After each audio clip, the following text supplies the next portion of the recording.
Ah! Ayun na naman tayo. Bumabalik na naman yung... Hello guys, malapit na akong mag 100,000 subscribers. Dalawa na lang siya. Dalawa na lang talaga. Oh no, Lord. Thank you. Eto siya, oh. 99.9k. Pero yung nasa akin, 999,998. Hello?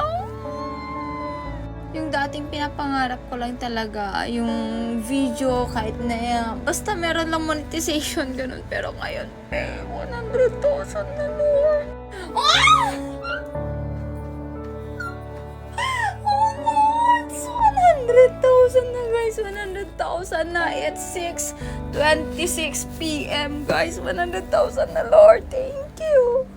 Guys, 100,000 na. Ay, Lord, 100,000.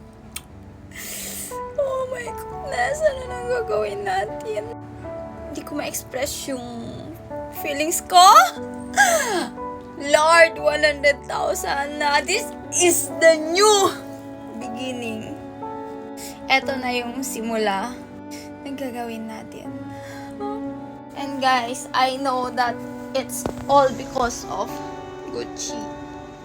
Dahil si Gucci, dahil sa kanya yan, sigurado. Kasi halos lahat ng videos niya yun yung ang daming subscribers nung nawala siya. Pero grabe, so, yan to yung sinasabi ko, na ibibigay ni God yung mga hinihiling mo, pero sa mahirap na paraan, sa mahirap na pagkakataon, sa hindi mo inaasahang dahilan.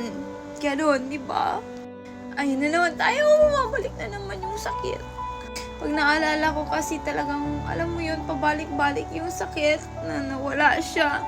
Ganun kasi lahat yan pangarap ko nung kami lang dalawa, ganyan, lahat yan. Gusto ko, mag-video tayo, ganito. Tapos nag-start lahat sa kanya, totoo. That's way back, I think 2021, nung nasa apartment ako. So, ayun lang. Gucci. And, ayun, gusto ko na mag-express ng feelings.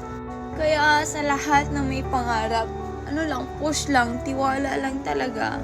Kung nahihirapan, kung nasasaktan, meron at merong purpose si God na binibigay. May mas better plan na ibibigay, may purpose siya sa mga bagay kung bakit nangyayari yung mga specific things. Thank you, Lord. Thank you, Lord.